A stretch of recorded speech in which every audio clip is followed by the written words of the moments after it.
Je me suis retrouvé à photographier la violence en Palestine, ou encore avant en Yougoslavie pendant le conflit, mais j'ai beaucoup photographié de mouvements sociaux aussi en France, et de manifestations, et bien évidemment, tous les photographes de presse ont été confrontés à des manifestations qui dérapent depuis des années, mais cette forme de dérapage, cette violence-là, je pense que tous les photographes de ma génération qui travaillent sur les mouvements sociaux depuis une vingtaine d'années n'ont jamais été confrontés à une telle colère de la part des manifestants, et ensuite une violence sous forme de répression des forces de l'ordre qu'on n'avait jamais vue en France, que j'avais jamais pu constater.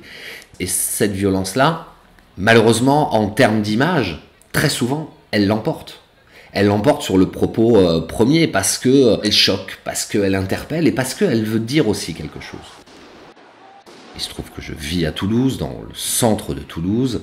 Je me souviens précisément d'une manifestation où une barricade était posée juste en bas de chez moi.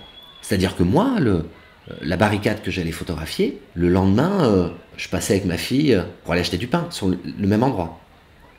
Aujourd'hui, on a des chefs d'entreprise, des ouvriers, des personnes issues des banlieues qui se retrouvent dans la même manifestation.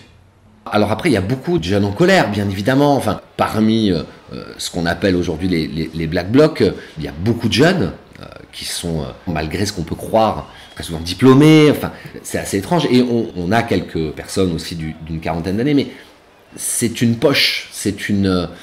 Moi, ce qui m'intéresse, c'est la société et les gens qui ont manifesté à partir du mouvement des Gilets jaunes et qui continuent pour plein d'autres mouvements, ce sont des gens qui n'ont jamais manifesté et encore moins qui sont dans la violence à la base.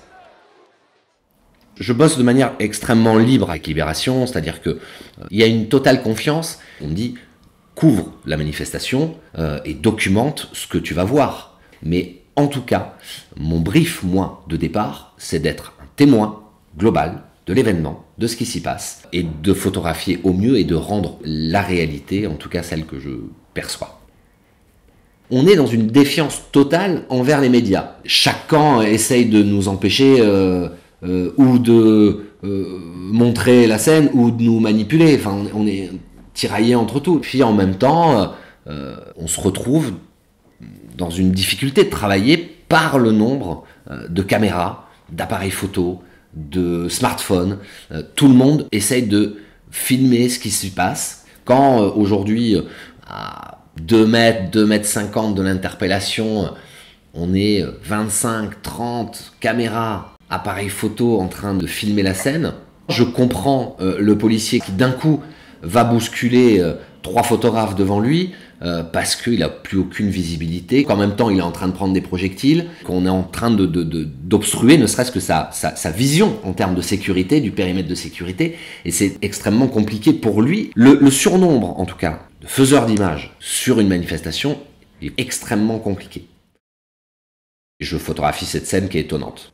Les manifestants sont en face de moi, et voilà, qui commencent à jeter des projectiles sur les forces de l'ordre. Et puis j'ai ce monsieur au milieu, on a le sentiment qu'il va à la pêche. J'ai mon brassard de presse, j'ai mon casque avec identifié presse. Là, les forces de l'ordre vont nous balancer à nous, photographes, une grenade désencerclante. Elle va arriver au milieu des jambes du photographe Valentin Melville.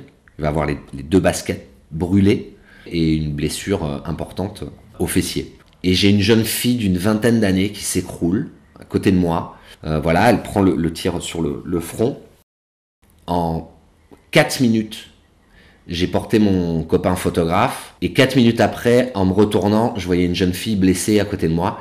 Et je me suis dit, c'est complètement dingue. En entendant vraiment les tirs de LBD en rafale. Et c'est le seul moment où j'ai craqué et je me suis mis à pleurer en me disant, c'est pas possible en fait. Ce que je vois est extrêmement inquiétant. Le bruit, l'odeur, les coups, la tension, les angoisses, tout ça, on le vit. Et on a besoin de le vivre pour être juste en tant que photographe et en tant que photojournaliste. Mais du coup, au bout d'un moment, il y a une espèce d'indigestion. Et voilà, j'ai souhaité, comme je le fais de plus en plus, questionner ma manière de penser et questionner ma photographie. Donc j'ai souhaité reprendre un peu toutes ces images, espèce de flux d'images, de violence, et de partir dans une réflexion qui est celle d'Antonioni, par exemple, dans le film Blow Up, et de prendre mes images, de les grossir et d'aller chercher des détails que parfois j'avais perçus, parfois je n'avais pas perçu, en tout cas pas dans cette composition-là, et j'ai accentué voilà, sur ce détail, en basculant en noir et blanc, en basculant dans la verticalité. Et là, on part dans une perception fictionnelle, c'est-à-dire que j'assume pleinement d'écrire à la première personne. J'assume pleinement la subjectivité de la photographie, le contraire du photojournalisme. Bon, on sait tous que la photographie reste totalement subjective, elle est limitée par un cadre, mais c'est moins assumé dans le photojournalisme. Quand on fait un travail personnel, j'essaye de l'assumer de plus en plus en disant, ben voilà, moi je suis un être humain avant tout avec mes émotions, et mes émotions elles s'expriment comme ça, donc c'est peut-être pas la vérité, mais en tout cas c'est ma vérité. Et j'ai presque le sentiment, le livre est sorti il y a 1 an, d'être une série annonciatrice, et voilà, enfin, on y est, on s'en approche du chaos.